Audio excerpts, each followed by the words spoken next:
Ini dia, ini film pendek aja tadi walaupun durasinya singkat tapi sangat menggambarkan kekecewaan seorang anak kepada orang tuanya. Mungkin Jian ada yang mau ditanya ini sama guru-guru kita, silakan. Tanya ke Ustadz Maulana nih. Boleh. Ya, silakan. Oke Ustadz Maulana, biasanya keluarga itu pasti ada permasalahan ya. Ya. Gak mungkin 100% akurat dari kalikunya masalahnya. Nah gimana kalau anak perempuan itu nangis karena ada permasalahan keluarga tuh atau broken home. Oke. Nah gimana cara anak mampu mendamaikan kedua orang tuanya. Wah, tepuk tangan dulu untuk Weh, Jihan. jadi perannya anak nih ya bisa aktif gitu mendamaikan orang tuanya yang sering Iya. bertengkar tadi yang suaranya kalau ngomong keras-keras banget. Kayak Ustadz Maulana ngomongnya keras. Ya, silakan Ustadz Maulana. Kenapa contoh buruk larinya ke saya ya? Suaranya. Bismillahirrahmanirrahim. Mohon izin kepada semua orang tua dimanapun berada. Janganlah engkau, kata Nabi, membuat anakmu durhaka disebabkan karena perlakuanmu. Karena kadangkala orang tua, maaf, tidak bisa memberikan keteladanan terhadap anak-anaknya. Ingat, orang tua itu juga manusia. Semakin orang jadi orang tua, semakin banyak yang harus dipelajari. Makanya tidak ada orang berpengalaman dalam berumah tangga. Semua tetap belajar dan belajar dan belajar. Apalagi sosok yang namanya orang tua, apalagi sosok ayah yang notabene-nya adalah kepala rumah tangga. Aba, alif dan ba, itu adalah kepala sapi dan tiang tenda. Yang artinya kokoh dan kuat dan tanggung jawabnya sangat tinggi.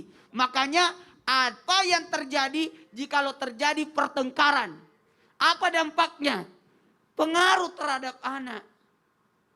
Ada timbul kecemasan. Bahkan kesehatannya, bahkan prestasinya pasti akan menurun. Karena mental anak ini jatuh. Disebabkan sosok yang dibanggakan, sosok yang diidolakan, sosok yang diharapkan kasih sayangnya justru memperlihatkan hal buruk. Makanya tidak boleh bertengkar di depan anak. Tidak boleh. Perlihatkan bentuk kasih sayangnya. Memang berbeda pendapat. Tapi di hadapan anak kita tidak boleh memperlihatkan ketidakharmonisan. Karena kasihan anak.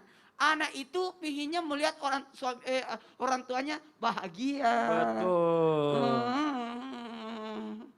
Tuh. Maksudnya itu orang tuanya apa anaknya? Orang tuanya sih. Itu orang tuanya kok gitu ya. Makanya kita belajar nih untuk melihat anak ini. Kenapa anak saya seperti ini? Karena pasti efeknya dari orang tuanya. Makanya kita kenal dengan adanya anak yang rewel, ada anak yang tantrum. Tantrum itu nggak bisa ngomong, nggak mau ngomongin, tapi berontak. Itu namanya tantrum. Mohon izin. Sehingga mohon maaf, jangan mengharapkan kebaikan daripada anak. Kenapa? Oh, jadi jangan harapkan kebaikan dari anak, prestasi dari anak kalau orang tuanya tidak memberikan kebaikan. Nah, pertanyaannya Jihan, solusinya gimana nih? Apa tuh? Solusinya, gimana kalau terjadi pertengkaran antara orang tua, baik itu ayah dan ibu bertengkar? Maka yang harus dilakukan adalah menenangkan diri dulu. Jadi sosok anak tenangkan diri. Tidak boleh anak berpihak kepada ayah atau berpihak kepada ibu, tapi berada pada posisi, betul tadi kata Jihan, bagaimana cara mendamaikan? Kata mendamaikan di sini berada pada posisi pertengahan, ummatan wasatan, pertengahan, berada di tengah-tengah. Tidak ke kanan, tidak ke kiri. Berarti berada di tengah-tengah. Jadi kedamaian itu. Habis itu berkomunikasi. Komunikasinya gimana? Lihat saat yang tepat. Bahkan mohon maaf.